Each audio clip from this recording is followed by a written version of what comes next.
Je veux dire, sous prétexte que certains médias, donc sous prétexte qu'ils font ça, donc nous, du coup, on est obligé de communiquer et de dire ce qu'il en est. Donc peut-être que ça aurait été la meilleure des choses à faire pour rassurer nos partenaires et nos supporters, mais honnêtement, j'ai pas envie de donner raison à ça, quoi, clairement.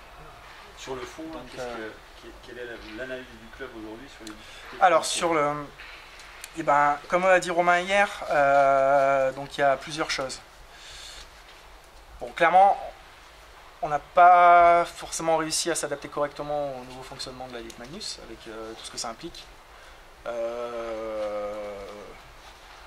Pour diverses raisons, mais bon, on n'a pas réussi. D'accord, c'est la masse salariale qu'on a récupérée, je crois qu'on en a parlé hier, à notre passage à la SASP, donc l'équipe était montée, les premières fiches de paye ont été faites, et puis on s'est tout de suite rendu compte qu'il y avait un problème au niveau des charges. L'équipe nous coûtait beaucoup plus cher que ce qu'elle aurait dû coûter d'après le budget prévisionnel qui avait été fait. Donc ça veut dire qu'on a commencé tout de suite dans le rouge déjà l'an dernier, à la création de la société. Et puis donc le passif de l'ICE que tout le monde connaît et qui nous a causé aussi des difficultés. Donc grosso modo ça.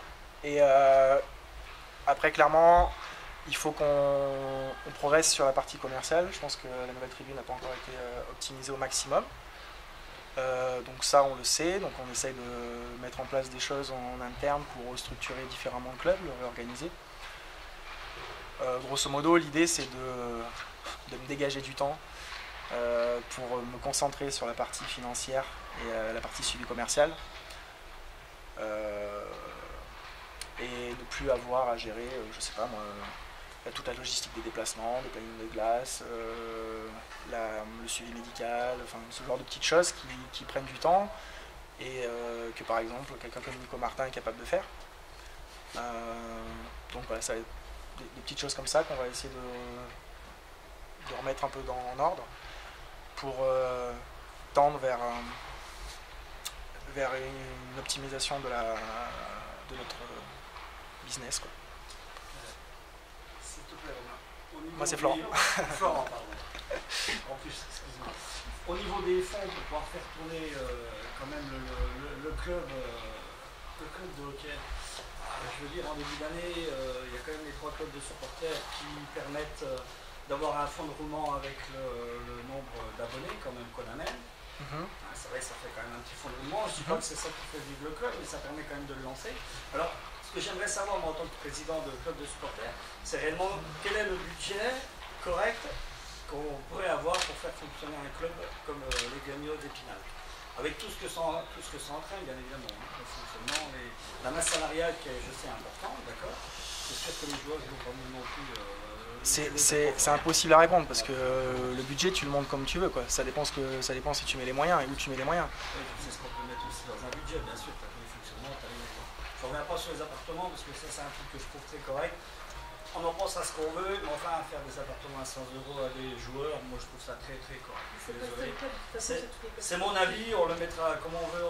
Pour moi, pour ça, cette histoire de montant, c'est même pas le fond du problème. Ça fait partie du fonctionnement du club, donc ça c'est très correct. Pour ce qui me concerne personnellement, c'est correct. C'est vrai que je suis inquiet, bon je sais qu'il y a quelques années où le club des Gagnots, voire les Dauphins d'Épinal, c'était quand même pas la folie pour...